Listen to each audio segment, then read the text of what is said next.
Dans le cadre du partenariat entre l'ISEP Thiès, la Fédération des Cégeps du Québec et l'Université Laval du Québec au niveau du Canada, donc on a eu à organiser 2 journées, le mardi 22 novembre et le jeudi 24 novembre. Le mardi 22 novembre, c'était à Thiès. C'était un atelier d'évaluation du partenariat sous toutes ses formes, avec la participation de l'ensemble de la communauté interne à l'ISEP Thiès, à savoir les personnels gestionnaires, les personnels enseignants, les conseillers, les vacataires, ainsi que des représentants des diplômés. Et ça nous a permis de faire le point sur l'ensemble des activités qui se sont déroulées du mois de mars 2013 jusqu'au mois de juin 2016. C'est une grande fierté parce qu'il y a beaucoup de travail qui a été fait au cours des presque 4 dernières années. Et on sent que les gens, autant du côté du Sénégal que du Québec, se sont grandement investis dans ce projet-là. Et c'est très heureux de constater aujourd'hui qu'il y a des fruits importants pour, naturellement, l'institution qui est l'ISEP, pour le Sénégal, et je pense surtout à tous les jeunes qui sont formés actuellement et qui vont être formés au cours des prochaines années, qui vont bénéficier d'une formation qui va être de haute qualité et qui va être vraiment quelque chose d'un plus pour eux autres. Donc, c'est vraiment quelque chose de très intéressant. Le séminaire aujourd'hui s'est déroulé d'une excellente façon, mais c'est surtout de voir tout le cheminement qui a été accompli depuis les 3 ans d'accompagnement de la Fédération des Cégeps avec les experts de l'ISEP de Thiès, accompagnement pédagogique et technique. Et maintenant, aujourd'hui, on peut dire mission accomplie puisqu'on a livré tous les programmes qu'on devait livrer, les référentiels, etc. Donc, pour moi, c'est un sentiment de satisfaction, mais en même temps, un sentiment d'un peu de tristesse parce que c'est comme la fin. L'Université Laval a toujours participé au développement de l'éducation dans les pays africains. C'est une relation que nous entretenons avec plusieurs pays et en particulier le Sénégal. C'est une collaboration qui dure depuis des décennies et je ne vois pas qu'est-ce qui pourra l'arrêter. Il y a eu des ajustements. On a dû bien sûr s'ajuster puisque les 2 équipes, on n'a pas l'habitude de travailler exactement de la même façon. Donc, il y a eu des ajustements à faire en cours de route, mais il n'y a pas eu de grandes difficultés. Et ça, je dois dire que c'est grâce au leadership des gens qui ont mené à bien le projet. Ces projets-là, sur une longue durée comme ça, sont des projets qui rencontrent nécessairement des difficultés. Donc, il faut pouvoir faire face à ces difficultés-là, il faut pouvoir, dans le fond, surmonter ces difficultés-là et garder le cap sur l'essentiel. Et la preuve qu'on avait aujourd'hui, c'est que le cap est gardé sur l'essentiel. La formation s'est développée, les filières de formation se sont développées selon les règles de l'approche par compétences et avec une adaptation à la réalité sénégalaise. Donc, c'est vraiment quelque chose qui démontre que la ténacité, la persévérance, la volonté de réussir ont été des ingrédients extrêmement importants de ce côté-là. Tout ça, c'est un folklore merveilleux qui démontre la détermination des gens à poursuivre leur œuvre éducative au profit des étudiants et faire en sorte que ces jeunes puissent se former et faire valoir leur talent. Les gens ont développé une relation et souhaitent éventuellement pouvoir continuer d'échanger, ne serait-ce que par Skype, par courriel, avoir éventuellement des stages de professeurs qui viennent ici ou des choses comme ça. Donc, il y aura d'autres opportunités et souvent, un collège comme Montmorency est impliqué aussi dans d'autres projets au Sénégal. Donc, c'est l'occasion aussi de venir sur d'autres projets et éventuellement de pouvoir travailler encore dans des projets conjoints avec l'ISEP ou avec les autres projets d'ISEP de ce côté-là. Donc, on souhaite vraiment que ce lien-là entre les filières de formation et les cégeps puisse continuer. Et le message que moi, je reçois des cégeps membres de la Fédération qui ont participé au projet de l'ISEP, ils souhaitent eux aussi continuer. Et éventuellement, qui sait, on pourra peut-être développer des programmes de mobilité, tant de la mobilité des enseignants formateurs que de la mobilité des étudiants. Moi, je ne peux que souhaiter très longue vie à l'ISEP et à tout le réseau des instituts supérieurs d'enseignement professionnel parce que on est conscient d'avoir mis en place le début de quelque chose. Maintenant, tous les programmes de formation validés, revalidés, corrigés, mis en forme, etc. Donc, je pense que c'est une très grande réussite parce que ces programmes sont à la fois respectueux des attentes du milieu professionnel et de l'insertion des programmes de l'ISEP dans le système licence, master, doctorat, LMD. Et donc, c'est quelque chose de très innovateur et je pense que l'ISEP pourra rayonner avec ça. Cette année aussi, il faut le reconnaître, nous avons, à Multimédia, nous avons certifié avec beaucoup plus de facilité. Et je pense que la preuve est là. Il y a les deux apprenants que vous voyez ici. Je pense qu'il y a très peu de temps, ils ne savaient même pas tenir une caméra. Ils sont là aujourd'hui.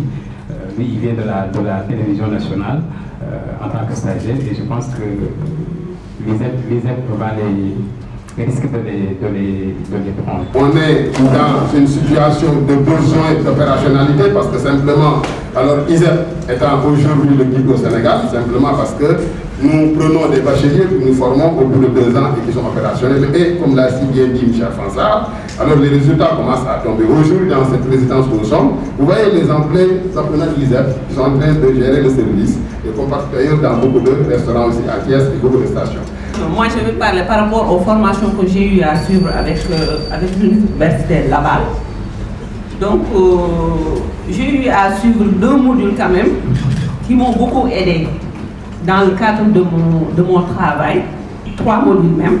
Il y a le leadership, il y a la planification et les indicateurs de performance que j'utilise quand même dans mes rapports. Le directeur peut en témoigner, de même que M. Gué. Ça, quand même, je remercie l'Université de Laval parce qu'au début, je ne faisais pas mes rapports comme ça. C'était des rapports où c'était beaucoup plus littéraire. Mais maintenant, il y a des statistiques, il y a tout qu'on met dedans. Donc, c'est facile. Quand on donne, tout le monde peut exploiter.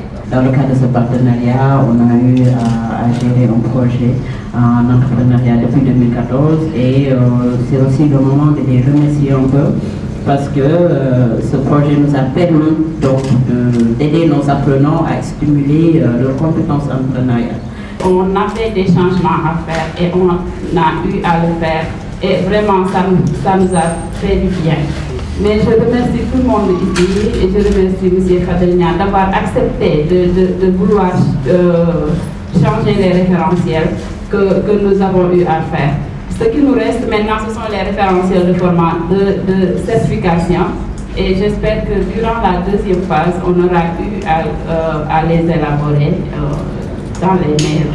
L'ISEP de Thiès est prédictive du développement fulgurant du RISEP au niveau national. Cela est d'autant plus important que l'État règle un double problème.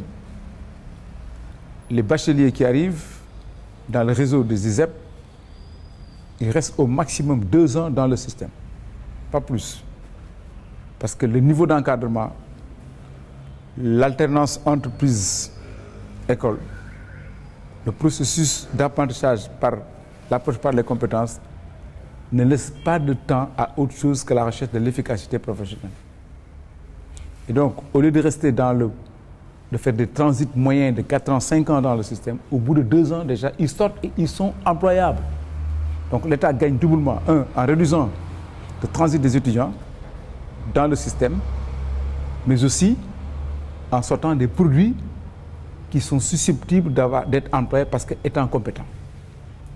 Et aussi qui sont préparés sur tous les plans, ils ont un leadership qui leur permet de s'organiser aux besoins en auto-entreprise et à vouloir défendre la formation qu'ils ont reçue. Donc le jeudi 24 novembre, au niveau de l'hôtel Savannah à Dakar, nous avons organisé un séminaire pour vulgariser le modèle de partenariat qui a lié l'ISEP Thiès, la Fédération des Cégeps et l'Université Laval. Et cette cérémonie a été rehaussée par la présence du ministre de l'Enseignement supérieur et de la Recherche, le professeur Mary Teuw Niane, qui a assuré la clôture de l'activité. Mais auparavant, avant la clôture, donc les partenaires québécois ont présenté à une assistance d'une centaine de personnes vraiment tout le déroulement du partenariat que nous avons eu depuis 3 ans, en balayant l'ensemble des volets qui vont du pilotage à la gouvernance, la pédagogie, les équipements, les technologies de l'information, la formation des formateurs, la formation des gestionnaires, l'entrepreneuriat. Vraiment, l'ensemble de ces volets ont été parcourus, ce qui a permis à l'assistance de voir la qualité du partenariat qui nous a liés pendant 3 ans, et également l'ensemble des documents qui ont été produits. La première partie a été présidée par le directeur général de l'enseignement supérieur, le professeur Mamadou Sangaré, qui est également membre du comité de pilotage du partenariat, avec comme modérateur donc M. Philippe Barry, qui nous vient du patronat. C'est le président de l'initiative RSE Sénégal.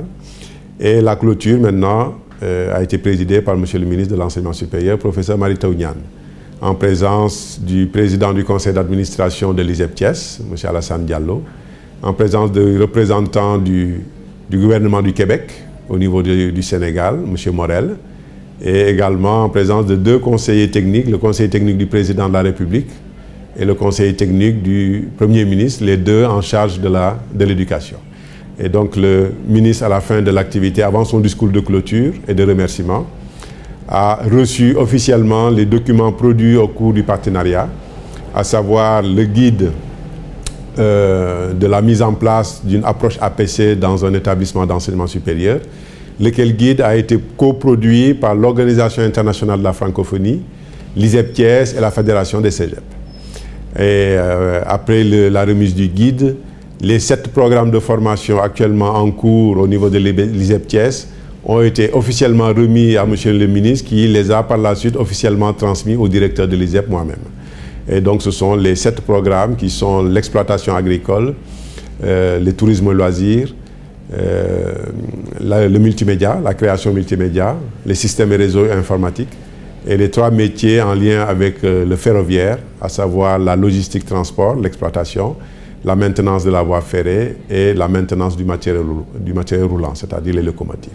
Cette cérémonie est aggravée dans les annales de la collaboration institutionnelle dans l'espace francophone.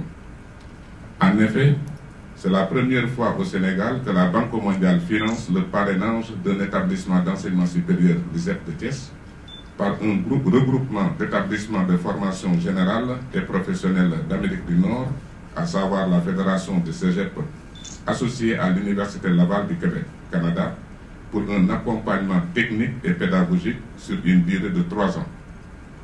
Ce partenariat est d'autant plus remarquable qu'il vise à développer des outils et méthodes aussi bien pédagogiques qu'administratives afin d'augmenter d'une part la performance institutionnelle et d'autre part les compétences de l'employabilité des jeunes Sénégalais en général et des jeunes Sénégalaises en particulier sortant de l'ISEP de Thiès. Sur la nécessité d'impliquer les collectivités territoriales dans l'implantation des ISEP.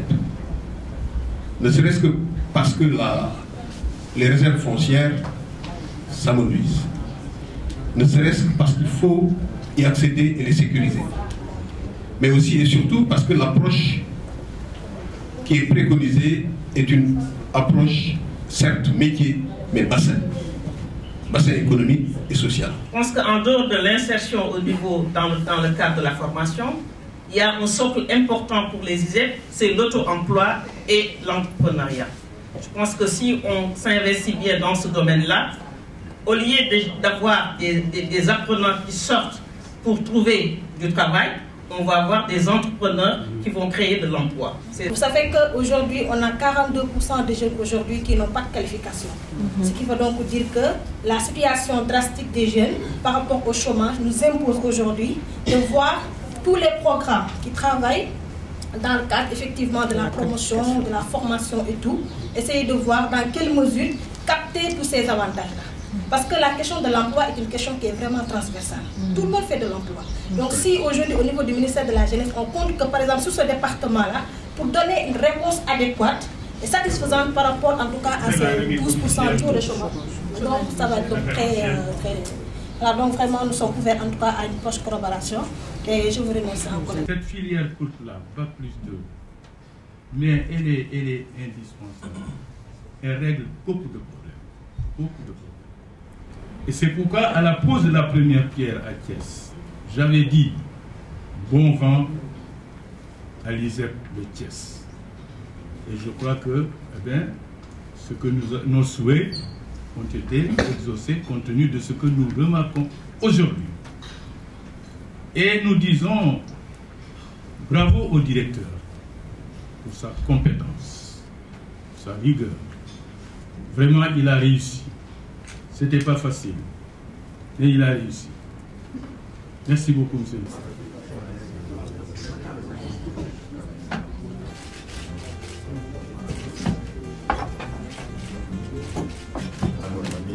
Absolument.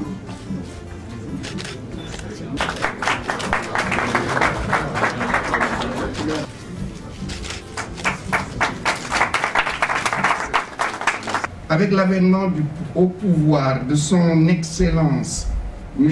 Macky Sall, président de la République du Sénégal, le sous-secteur de l'enseignement supérieur et de la recherche s'est engagé dans un processus de mise en place d'un système performant d'enseignement supérieur et de recherche qui répond aux besoins de développement et qui s'articule parfaitement au plan Sénégal émergent.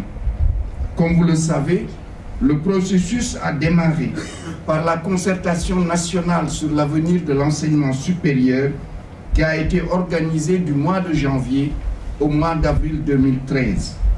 À l'issue de cette concertation, 78 recommandations portant sur les mutations indispensables à apporter au sous-secteur ont été formulées d'une manière consensuelle. Sur la base de ces recommandations, un programme de réforme prioritaire 2013-2017 a été défini et un plan de développement de l'enseignement supérieur et de la recherche 2013-2017 a été élaboré. Le PDESR, comme il s'appelle, définit les différents programmes et projets à mettre en œuvre d'ici 2022 et intègre les objectifs du projet de gouvernance et de financement de l'enseignement supérieur axés sur les résultats PGF-SUP, ainsi que ceux de tous les autres projets et programmes en cours de réalisation dans le sous-secteur. L'esprit du PDESR est de mettre en œuvre une réforme globale du système pour faire du sous-secteur l'un des leviers d'impulsion et de développement de l'économie du Sénégal. Au-delà des textes réglementaires à revisiter et des infrastructures à construire, cette réforme repose d'une part sur l'utilisation d'un nouveau mode de gouvernance axé sur les résultats avec des contrats de performance et d'autre part sur l'utilisation de nouvelles méthodes pédagogiques actives, en particulier l'approche par compétence APC. Ainsi, dans le cadre de l'application de la politique de son Excellence le Président de la République, M. Macky Sall, en matière d'enseignement supérieur, le ministère s'évertue à mettre en œuvre la décision présidentielle numéro 1 demandant de réorienter le système d'enseignement supérieur vers les sciences, les technologies et les formations professionnelles courtes. Pour la partie relative aux formations professionnelles courtes, c'est l'option de développer des formations innovantes au sein d'un réseau de 14 ISEP, Instituts supérieurs d'enseignement professionnel, qui a été retenue. Cette option est aujourd'hui possible grâce à l'engagement total et déterminé du gouvernement du Sénégal et l'accompagnement des partenaires techniques, financiers et pédagogiques. Le Conseil des ministres du 25 mai 2016 a entériné la création des ISEP de Bignona, de Diamniadio, de Matam et de Richard Toll qui rejoignent l'ISEP de Thiès. L'ISEP de Thiès, accompagné techniquement par la Fédération des Cégep et l'Université de Laval du Canada, est en construction.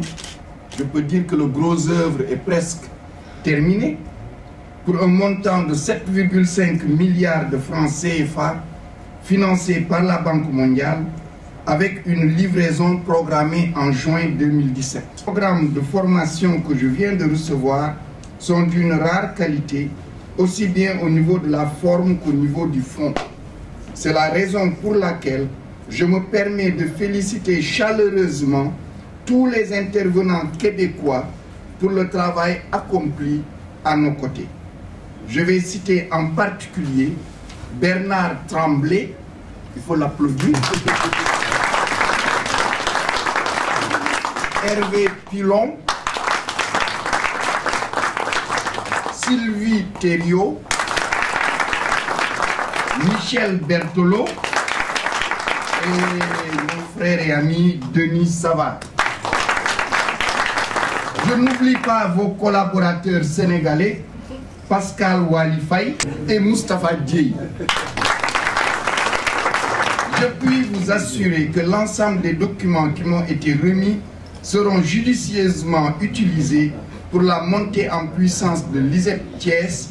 Ils seront également une importante source d'inspiration pour le démarrage des activités des autres ISEP actuellement en cours de réalisation. Sur ces mots, je déclare close la cérémonie de vulgarisation du partenariat entre l'ISEP Thiès, la Fédération des Cégeps et l'Université de Laval du Québec au Canada.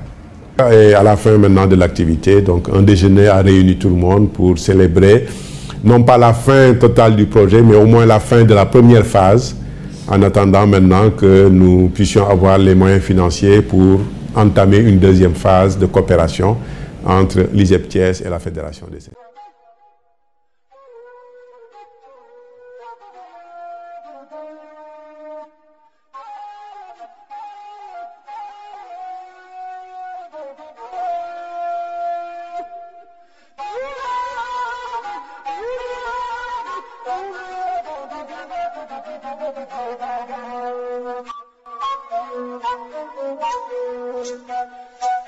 Thank you.